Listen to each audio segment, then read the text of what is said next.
If you have started exploring self-pleasure again after 60, or you are thinking about starting, I need you to hear something before you do anything else.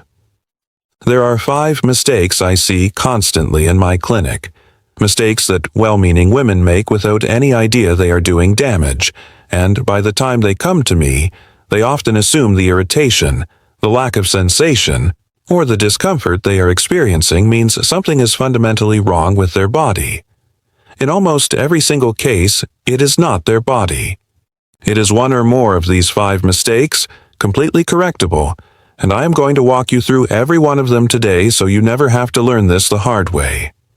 I am Dr. William Harrison, and I have specialized in women's intimate health after menopause for more than 20 years. I want to be very direct with you in this video, because some of what I am about to share might be slightly uncomfortable to hear, not because you have done anything wrong intentionally, but because nobody ever sat down and explained the specific physiological realities of postmenopausal tissue before handing you a product or a piece of advice. My goal today is not to make you feel embarrassed about anything you have already done. It is to make sure you never repeat a mistake that is quietly working against the very relief or pleasure you are trying to achieve. I want you to understand why this particular topic deserves its own video, separate from anything else I have covered before. Postmenopausal tissue behaves differently than the tissue you were familiar with in your 30s and 40s, and habits, products, and routines that once worked perfectly well can quietly become counterproductive without your body ever sending an obvious warning sign until irritation or frustration has already built up over weeks or months. This is not about doing less or being more cautious out of fear. It is about doing the same things you want to do, simply with the specific adjustments your changed tissue genuinely needs. Before we go further, if you have started this kind of self-exploration since 60 and want honest, judgment-free guidance like this every week, subscribe now, because today's information is exactly the kind of thing I wish someone had told my patients years before they ever walked into my office. Let me tell you about Margaret. Margaret is 65 years old, and she came to me after several months of trying to reconnect with her own body following her divorce. She described persistent irritation, a burning sensation that would appear hours after any private time, and a frustrating sense that sensitivity seemed to be getting worse rather than better despite her efforts. She told me, almost apologetically, "I thought I was finally doing something good for myself, and now I feel like I'm making things worse." When I walked through her routine with her in detail, I found 3 of the 5 mistakes I am about to share with you, all happening simultaneously, each one compounding the others. Once we corrected them, her irritation resolved within roughly 2 weeks, and sensitivity, far from declining further, began improving steadily. Margaret was not doing anything wrong as a person. She simply never had access to information most doctors never think to mention in a routine appointment. Mistake number 1. Using a lubricant or product containing glycerin, parabens, or added fragrance. This is, by far, the most common mistake I encounter, and it is almost never the woman's fault, because these ingredients are present in a huge percentage of products sold specifically for this purpose, often marketed as soothing or pleasant-smelling. Here's the problem. Postmenopausal vaginal tissue has a naturally more acidic, delicate pH balance than it did in earlier decades, and it is considerably more vulnerable to irritation. Glycerin can feed yeast overgrowth in tissue that is already more susceptible to imbalance. Fragrance can trigger contact irritation in tissue with a thinner, more fragile surface layer, and parabens have been associated with hormonal disruption in sensitive tissue at exactly the stage of life when hormonal balance is already fragile. The fix is simple. Always check the ingredient label before purchasing anything, and choose products explicitly labeled fragrance-free and glycerin-free, ideally with a short, simple ingredient list rather than a long one filled with names you cannot pronounce. Mistake number 2. Moving too fast, both in terms of speed and intensity, before your body has had time to build arousal gradually. After menopause, blood flow to genital tissue takes measurably longer to build than it once did, often requiring 15 to 20 minutes of gentle warm-up before full sensitivity and responsiveness arrive. Many women, understandably impatient or simply out of old habit from younger years, begin with intense, rapid stimulation immediately, expecting the same fast response their body once provided automatically. When that response does not arrive quickly, frustration sets in. Intensity increases further in an attempt to force a result, and this combination frequently leads to overstimulation of nerve endings that have not yet been given the chance to properly wake up, sometimes resulting in temporary numbness or even mild irritation rather than the pleasure being sought. The fix here requires patience more than any product.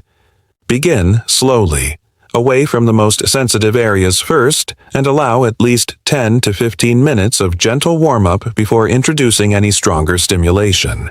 Mistake number 3. And I want you to pay particularly close attention here, because this is the mistake almost nobody realizes they are making, even women who consider themselves quite informed. Using a tool made from a porous material, or failing to clean a tool properly between uses. Many lower-cost personal devices are made from materials that contain microscopic pores, invisible to the eye, that can harbor bacteria even after cleaning, particularly in a warm, slightly humid storage environment like a bathroom drawer. Combine this with postmenopausal tissue that already has a less robust natural defense against bacterial imbalance, and you have a recipe for recurring irritation or infection that many women never trace back to the actual source, instead assuming it is simply something about my body now. What makes this particular mistake so difficult to catch on your own is the delay between cause and effect. The irritation or recurring discomfort often appears days after the actual exposure, by which point most women have long since moved on to blaming something else entirely: a new soap, a change in diet, simply another flare-up, when the actual culprit has been sitting quietly in a bathroom drawer the entire time. The fix is twofold. First, choose tools made from medical-grade silicone, glass, or stainless steel, all non-porous materials that clean thoroughly and harbor nothing between uses. Second, clean any tool with warm water and a mild, unscented soap immediately after each use, and allow it to fully air dry before storing it, never storing it while still damp inside a closed container. Mistake number 4. Holding tension in the pelvic floor and surrounding muscles rather than consciously relaxing them. This sounds almost contradictory, since we often associate pleasure with muscular engagement. But here is the physiological reality. Genuine arousal requires your body to shift into what is called a parasympathetic state, essentially a calm, unguarded physical mode that allows blood vessels to dilate and blood flow to increase. Many women, often without any awareness they are doing it, unconsciously clench the pelvic floor, the jaw, and the shoulders during private time, sometimes a leftover habit from years of needing to feel composed or controlled, sometimes simple unfamiliarity with their own body after a long gap. This unconscious tension directly restricts blood flow exactly where you need it most, working against the very response you are trying to create. The fix is remarkably simple and almost entirely free. Before beginning, take 3 slow, deep breaths, consciously softening your jaw, your shoulders, and specifically your pelvic floor, the same muscles you would relax rather than engage. Many of my patients find it helpful to physically check in with these areas every few minutes throughout, gently releasing any tension they notice has crept back in. Mistake number 5. Cleaning the area too aggressively immediately afterward, often with harsh soap, hot water, or vigorous scrubbing, under the well-intentioned belief that this promotes hygiene. This actually accomplishes the opposite of what you intend. Vigorous cleansing strips away the thin, natural protective layer on already fragile tissue, disrupts the delicate pH balance further, and can create the exact micro-irritation that gets mistaken for an infection or allergic reaction days later, when in reality it was simply the cleaning method itself causing harm. The fix is gentle, lukewarm water only. No soap necessary in most cases, applied with a light patting motion rather than rubbing. And if you genuinely feel cleansing is needed, a fragrance-free, pH-balanced intimate wash specifically formulated for sensitive postmenopausal tissue, used sparingly rather than as a daily habit. Now, here is something important I want every woman watching this to understand.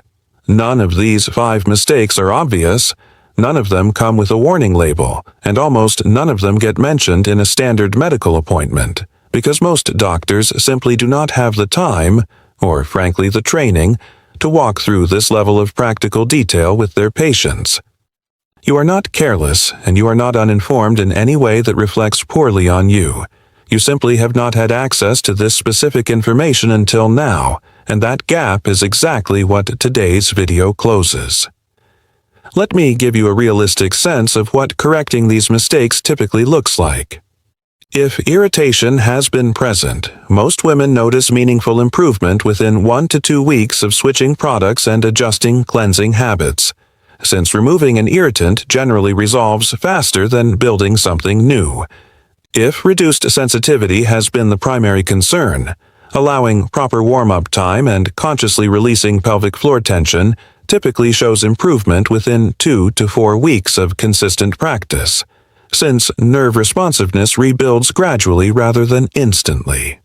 Margaret, the patient I mentioned earlier, saw her irritation resolve within 2 weeks and noticed steadily improving sensitivity over the following month, simply from correcting these specific, identifiable mistakes rather than changing anything else about her overall health.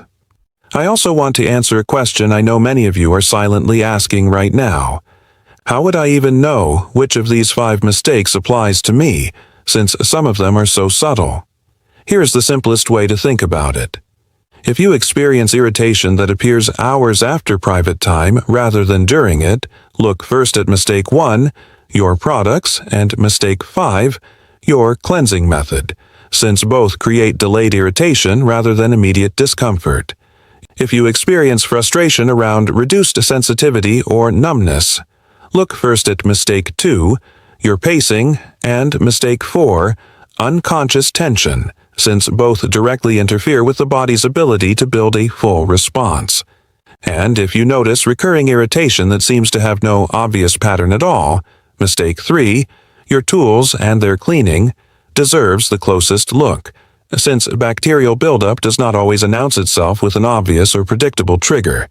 Here's what I want you to do this week. First, go check every product you currently use, the lubricant, the moisturizer, any tool, against the ingredients and materials I described today, and remove anything containing glycerin, parabens, fragrance, or unknown porous materials. Second, build in a genuine 10 to 15 minute warm-up window before any stronger stimulation, rather than rushing toward intensity immediately. Third, practice the 3-breath relaxation check before you begin, consciously releasing your jaw, shoulders, and pelvic floor. Fourth, switch to gentle, lukewarm water cleansing immediately afterward, setting aside any harsh soap entirely. These 4 corrections together address every one of the 5 mistakes we covered today, and none of them require spending additional money, only spending a few extra minutes of attention on something you were likely already doing anyway. I also want you to give yourself genuine credit for watching a video like this one all the way through. Most women never get this far, either because the topic feels too uncomfortable to research on their own, or because they simply assume there is nothing more to learn at this stage of life. You just proved both of those assumptions wrong, and that curiosity, that willingness to keep learning about your own body well into your 60s and beyond, is exactly the quality that separates the women who quietly suffer for years from the women who correct course in a matter of weeks. If this video helped you recognize something you did not realize you were doing, please share it with a friend who deserves this same information before she learns it the hard way, the way Margaret did. Leave a comment letting me know which mistake surprised you most, simply the number, because it helps me understand exactly what this community still needs to hear. And subscribe to this channel because every week I share practical, judgment-free information exactly like this for women navigating their intimate health after 60. I will leave you with this. You did not do anything wrong by trying to reconnect with your own body. You simply did not have a map yet, and now you do. Be gentle with yourself, correct what needs correcting, and trust that your body is far more capable of comfort and pleasure than these small, easily fixable mistakes ever allowed it to show you. I am Dr. William Harrison, and I will see you in the next video.